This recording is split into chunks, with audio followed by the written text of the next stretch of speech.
Live from the Atlanta International Raceway in Atlanta, Georgia. It's ABC's Championship Auto Racing featuring the 18th Annual Atlanta 500. And this is the way it stands right now after 274 laps. Richard Petty leads it, followed by David Pearson and Cale Yarborough. 1 lap down, Donnie Allison. 2 laps down, Buddy Baker. This ABC Sports Exclusive is brought to you by Goodyear, makers of the American Eagle Radial, a new kind of tire built especially for the American road. And by STP Oil Treatment and STP Gas Treatment for people who know how to take care of a car. Hello, everybody. Keith Jackson along with Jackie Stewart and Chris Economaki from just outside of Atlanta, Georgia, where the Atlanta 500 is sailing along. We thought for a while we might make it 500 miles without a yellow. But not so. We have had only one as they have continued to run at a record speed here on this racetrack, building it up now to better than 144 miles an hour, and we just have our second yellow as we have had a car spin coming down off turn number 1. These are long turns, very fast. You go full bore, and car 84 is the one who just lost it. That is Jody Ridley from Chatsworth, Georgia. He has come down off the racetrack. He is down on the grass and out of the way, and may be able to get his equipment going again. But that has brought out the yellow flag. And so the standings with our second yellow in this race, Richard Petty, David Pearson, Cale Yarborough, and it will help Cale Yarborough under the yellow because he will be able to close in on the leader, Richard Petty. We'll be right back. The yellow light continues to burn here at the Atlanta International Raceway. The second yellow we've had. Richard Petty is the leader. He has made a pit stop earlier today before the start of the race. We talked with Richard Petty, Chris Economaki visiting with him regarding this particular race and this particular race track. Here is that conversation. Well, Richard, the season's a lot better for you in 77 than 76. What do you attribute the difference? Well, so far our luck's been a little bit better. It's not really been all that super, but we've been running a little bit better, and that always helps. But you got to have all the brakes to go your way. Daytona, we had some bad brakes down there, we thought, because we felt like we had a good chance to win the race. And Richmond, we run real good, and we had a little problems. But at Rockingham, everything fell into place. So we've been running good enough to win the races. The deal is our racing luck hasn't been that good. What about the roughness of the Atlanta Raceway, Richard? They say it's rougher than it's ever been. How's that going to affect you in the late stages? Well, I can't say that it's that much rougher than it was the last time we run here, but over a period of years it has got rougher. It started off fairly rough, but when the speeds and stuff go up, then that makes the track rougher because we just notice the bumps that much more. I think that, the track's like always, the groove will have to move up high, and, you'll see the cars running right against the wall. So that is probably the smoothest place on the whole racetrack. As the further up you go, the smoother the track is. That's your regular road, Richard. Well, that just happens to be where the car, most of the time, if it does any handling or any sticking, then that's where I have to run. And, I hope it just sticks that time this year. Earlier comments of Richard Petty. We have just seen an unusual thing happen here at this racetrack. Cale Yarborough has no brakes. Watch his crew have to struggle and literally manually stop the car. But Richard Childress from Winston-Salem, North Carolina, led him around the 4th turn. Childress was his brakes, in a sense, Jackie. Childress was leading him. He had communicated through the radio system. Childress is putting the brakes on for Cale Yarborough because, remember, Yarborough has no brakes. So Childress in the 30, look at the brakes locking up in Childress's car there. The rear brakes is completely locked up. Then Cale pulls out from behind him, just clearing him. Childress's car hits the wall, in fact. So he did a great job for him. All right, as we come back to our live picture, you can see they're changing left side tires, and they'll fuel him up. We have 280 laps in the book with David Pearson in first place. Cale, if he can hurry up and get out of there, will hold on to 3rd place. He shouldn't have any trouble because the yellow is still on. A.J. Foyt is also well out of the race some long time ago. He left us. Janet Guthrie is out of the race. Johnny Rutherford, another major name from USAC Racing, went out a long time ago. But it has continued a contest between Pearson, Petty, and here we're getting ready for the restart as the yellow light is turned to green, and it is Pearson flashing over in the lead, but right behind him it is Petty. And Richard Petty has been sitting there all day, the pole sitter, now content to run very high in all the turns. Richard Petty's famous for going high, as everyone knows. David Pearson, I think you'll find, will go higher on the racetrack as his tires begin to warm up. At the beginning, the tires grip very well, and he finds that his race car works very well low down in the racetrack. Now look how low he's on this racetrack here. It's a 24-degree banking here at this Atlanta racetrack. But as this car of his gets warmer, you'll find David Pearson also running high in the groove. Of course, that's the smooth part of this particular racetrack. Question now is, what will Cale Yarborough be able to do? He has been in a muscle car all year. He had won 2 races. He won at Daytona and at Richmond. David Pearson was the winner in the first race at Riverside, California, and Petty winning at Rockingham last week. But now the man that Petty is chasing is David Pearson, and goodness knows how many times those 2 old pros had at it, huh? Both of them running very, very high. On this racetrack, the turns are a half mile in length. The straightaway is a quarter. Most of your mile-and-a-half tracks, it's different. It's a half mile straight and a quarter-mile turn. But here's Petty making his move, and he may very well get it as he chose to come down. And that's the way he set a new qualifying record. He went into the turn high and just came like a bullet down on the low side, and that's exactly how he got the lead right there from David Pearson. Well, Richard Petty's a difficult man to beat, but if there's any one man in this race, and look at Pearson going underneath him there, he takes the lower line this time, but I think Richard may come out of that corner before him. He's in the right part of the racetrack to come out right, and he does come out just in front over this very bumpy racetrack. The Atlanta Raceway, probably this is the last time you're going to see it run in this way, at least this year, because they're going to resurface the whole racetrack next year. It's very bumpy. The high part of the racetrack, as Keith has said, is very smooth indeed, much smoother than the lower part. So it's Petty and Pearson locking horns as we have now worked our way through 283 laps, 328 for the 500 miles here at the Atlanta International Raceway. It's been a very nice, comfortable day, and the infield is pretty much filled, and the grandstands were filled by 11 o'clock this morning. So we have a bumper crowd on hand, and they have seen a whale of an automobile race. The average speed now for the leaders is just over 143 miles an hour. And if Petty and Pearson get out there and run by themselves for pretty much the rest of the way, we might well have a new record, the old record sitting just over 139. We're running now a lap time for you as it clicks along. I would expect that you'll find the speed with these 2 as they're able to push each other using the draft. They'll probably be up into the middle 30-second range, which will put them just over 150 miles an hour. 35.6. That will figure out to 153.910 miles an hour. So you can see, as they say down here, they are honking. Yes, indeedy. It's been a glorious race from the very beginning. It's been clean, it's been fast, and we are headed for what should be a sensational finish with Petty, Pearson, and Yarborough running in that order. The order remains the same. Petty leading, Pearson chasing, and they are pulling away right now from Cale Yarborough. Cale not running with the same amount of muscle he had previously. Allison is a lap down. Bobby Allison went out of the race a long time ago. Dave Marcus has now moved up into a position to be 2 laps down. Janet Guthrie broke the sex barrier at the Atlanta International Raceway today. Went out of the race, however, at lap 228. Here's Chris Economaki with her. Oh, Janet, I'm sorry to see you walking around. Mechanical trouble put you out? Yeah, I had an engine problem, but before that, it was sure good while it lasted. Well, I saw you pass David Pearson during the race. You must have thinking wonderful things when that happened. Well, I'm glad to see it start happening. You know, we've been saying all along you don't do this kind of thing right away, and fortunately my sponsors, the Kelly Girl people, know that, and I think we're just going to keep getting better and better. How was the racetrack, Janet? Well, I know you see most of the guys using a high line. I think Bobby Allison and I are the only 2 cars out there all day using that low line. The way my car was set up, it sure worked for me. Okay, and in other developments, Ty Scott's car caught fire during a refueling stop, and a mechanic was burned.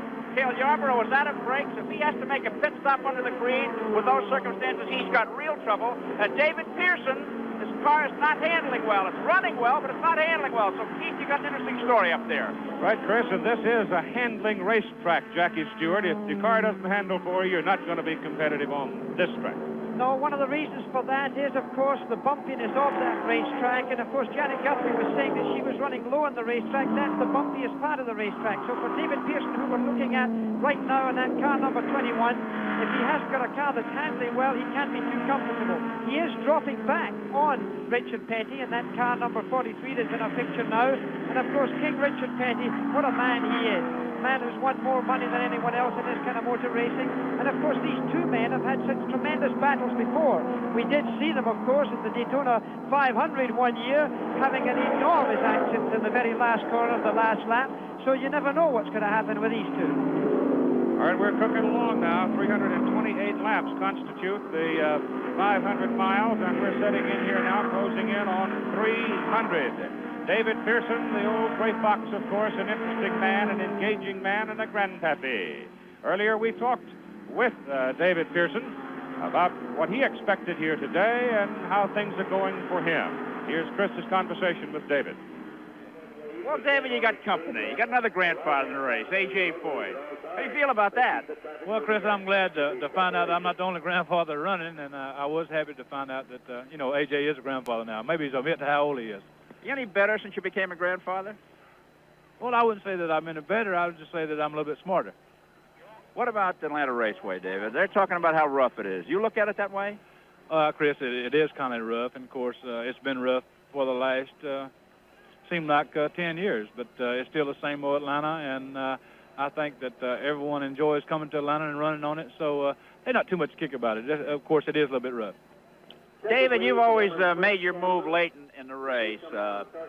With a race like today, with a rough racetrack, do you really save your automobile in the early stages by not going hard on a track like this? No, here, Chris, because most of the time here, you spend most of your time in the corners. The corners is big and wide and short straightaways, and if your car is handling good, you can run good. And, of course, if it's not, you're just out of the ballpark. You're way behind.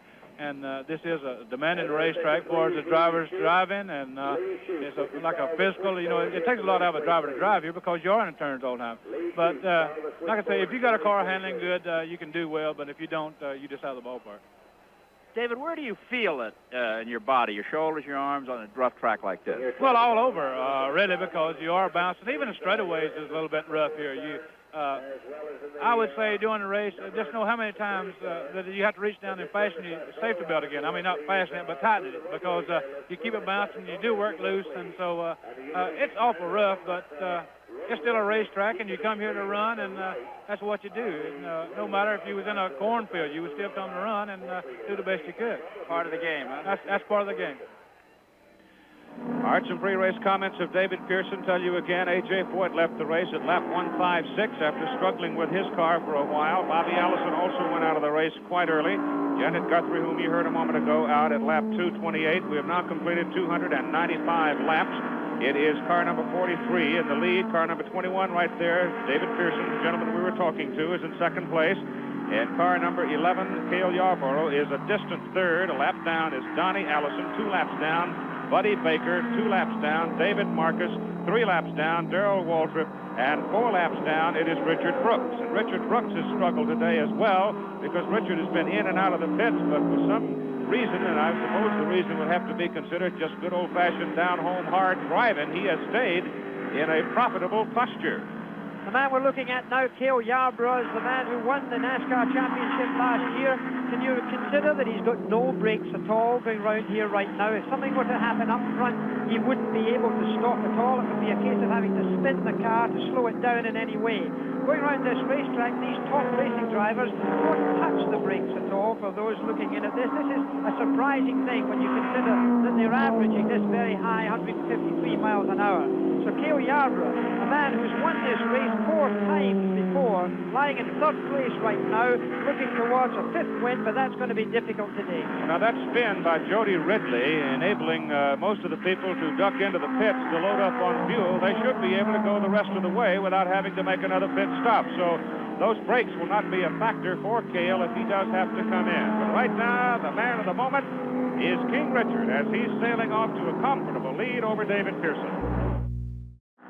Here's a man who's had an awful lot of success, won more money, more races than anybody else. He is not, however, the king of the super speedway. Richard Petty's philosophy is run your equipment at a moderate level, and then when you get down to the closing stages of it, stop on it. But right now, he's in a posture of being in the closing stages, and he is well out in front and pulling away from David Pearson. And, of course, Richard Petty has only won this race once before. He won it in 1975. The car that he drives now, of course, is a very smooth motor car. Richard Petty sets his cars up very soft. That's to say the suspension is very soft. Many racing cars have very harsh suspension. I've driven Richard Petty's car, in fact, round this very speedway, and the car almost has a road feel about it. It's less so soft. It takes those bumps more comfortably than the car we're looking at right now, maybe, David Pearson. So therefore, the Richard Petty car, he set it up for those bumps, and I'm sure he's trying very hard to try and beat this man, David Pearson, today. He's got a tough customer in front of him. He's trying to get by Donnie Allison, and Donnie Allison has been very fast this year in Hoss Ellington's car, a Chevrolet, and he's in there trying to hold off David Pearson and keep himself in a position, because he is right now running in the number 4 position, although he is a lap down to the leader, Richard Petty. And as we complete this lap with the leader, it'll be 304. We will have 24 laps to go around the mile-and-a-half track. Richard Petty knowing exactly how many laps he's got to go, because he's in radio contact with his pit, as well as getting from time to time the odd pit board. But it's radio contact nowadays. He can talk to his crew chief and they can talk to him. So he knows exactly the gap between he and the second man. And you can see that second man, car number 21, the red and white car there of David Pearson, coming up behind one of the Allison brothers. And everyone's got their fans here. These people here, Keith, have been standing up all afternoon shouting for one person or another. Now let's check the distance between first and second. There you can see the seconds ticking away. The leader has a 7.1 second lead over David Pearson. So Petty is running along. A true craftsman. Last night they had a dinner here in Atlanta for Tim Flock. In his time, he raced against Fireball and Curtis and all the great ones. But everybody who raced in those days were quick to respond that the real craftsman of the trade would have to be considered Mr. Tim Flock. And they honored him last night, and he's here today watching a couple of other craftsmen do their thing in this NASCAR Grand National competition. Richard Petty, a very smooth driver, tremendously experienced, of course, as you could see there by the record we just showed you. He's a man who stays close to the wall. Look how high he is on that racetrack. I don't believe there is anyone who goes higher than Richard Petty.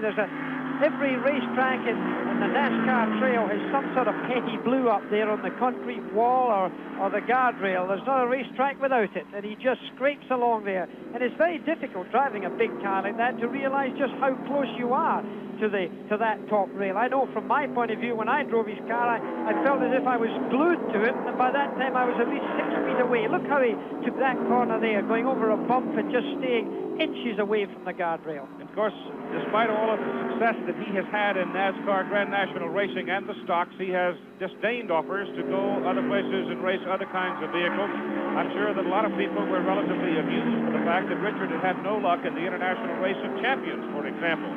But he puts it aside by saying that is not exactly my trade. That what I do is drive a Grand National stock car, and that's what I do best, and that's what I'm going to continue to do. And few have done it better. Well, he's coming up very close to lap Cale Yarborough now. This is a bad situation for Cale Yarborough. The two cars you see in your screen there, car number 43, Richard Petty, is getting very close to the orange and yellow car there of Cale Yarborough, the car number 11. And if he puts a lap on him at this late stage in the race, I'm afraid the game is out for Cale Yarborough to lose this, because unless there's a yellow, there's problems for him. And right now, even if that yellow was to come out, as Richard Petty passes him, then it really would be curtains. But he's driven a hard race, considering he's got no brakes. He's lost a lot of time coming into the pits. And Petty's setting him up now maybe for a pass, getting really close in the draft as they go high there.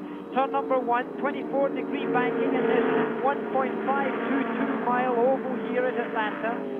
Trying to draft him down the straightaway now. Car in the way, so he can't get past him. He's boxed in, but he's trying to get up high, and look how high he is in that racetrack. Slips through as we come around, and he crosses the start-finish line. There will be 19 laps to go in the Atlanta 500. But the finishes of races, that's where the money, marbles, and chalk are to be found. And many times we have seen automobiles come hurtling around seemingly secure in that last lap, only to have disaster strike somebody and set off a chain reaction. It happened in 1976 at the Daytona 500. Bill Fleming and Jackie Stewart were there to recount that exhilarating moment. No one was hurt, but what a moment it was in automobile racing. Let's remember it. Pearson now has the lead. Petty tries to go back down on the inside as they come out of the fourth turn.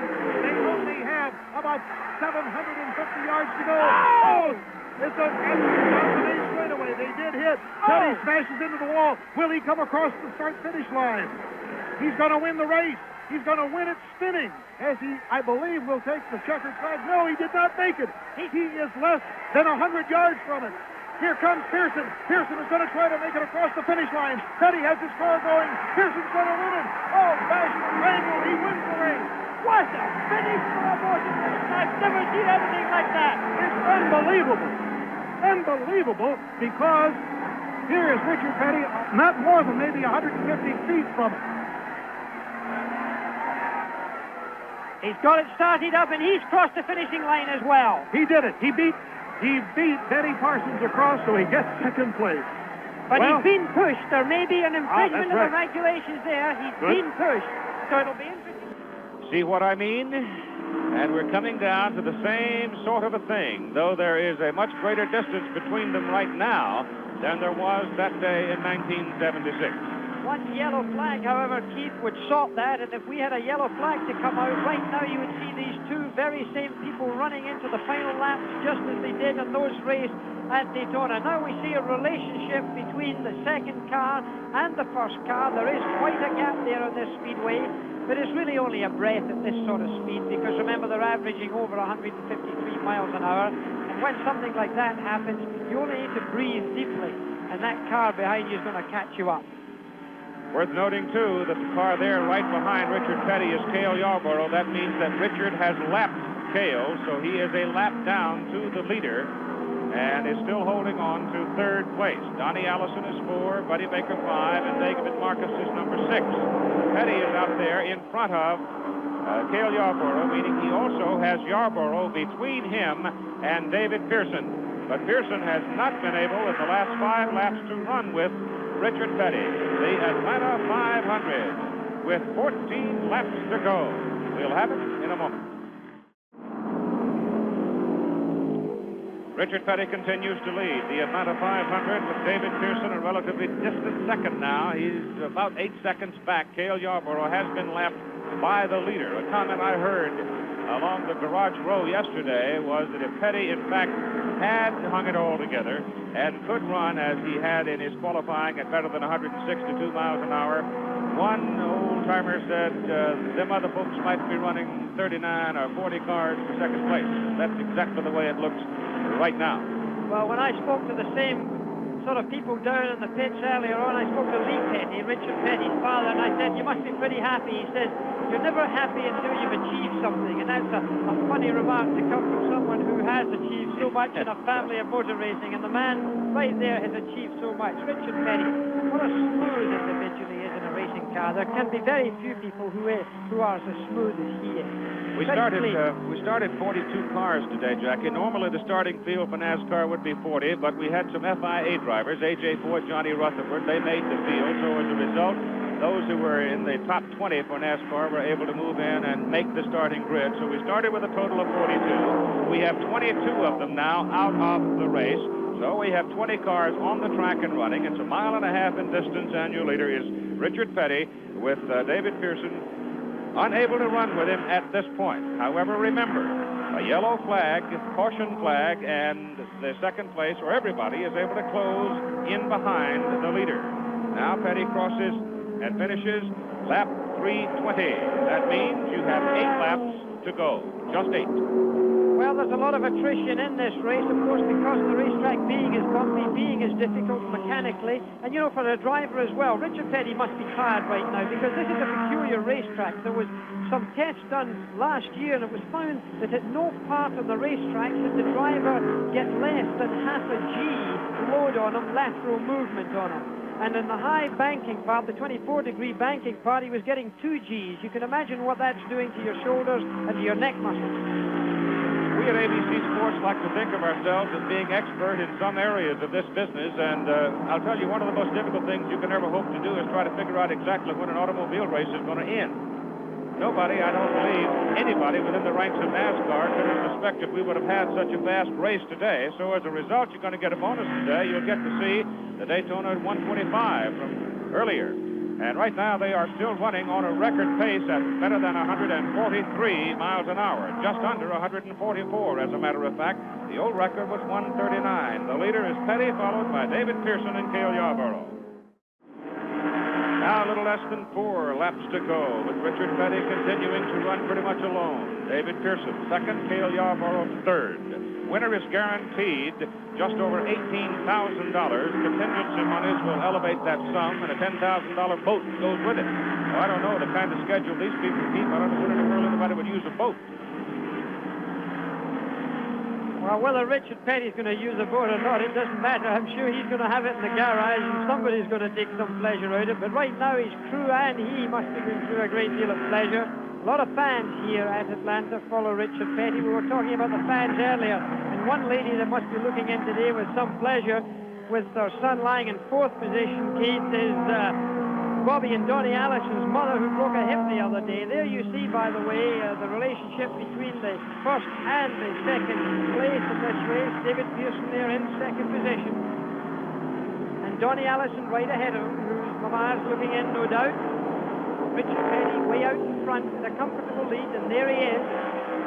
But as we say, anything can happen. How many motor races I've led in these last few laps, Keith, and my knees have been talking together, because every time I go round a corner or go down a straight line, I seem to feel a vibration, something go wrong with the motor car. White flag coming out. White flag coming out next time around for Richard Petty. Here he comes. There's the white, 1 lap to go.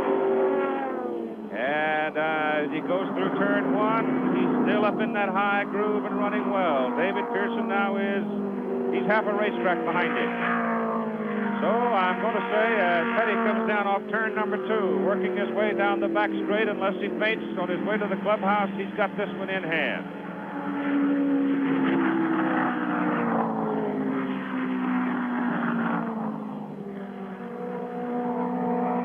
Richard Petty getting his 2nd win of 1977.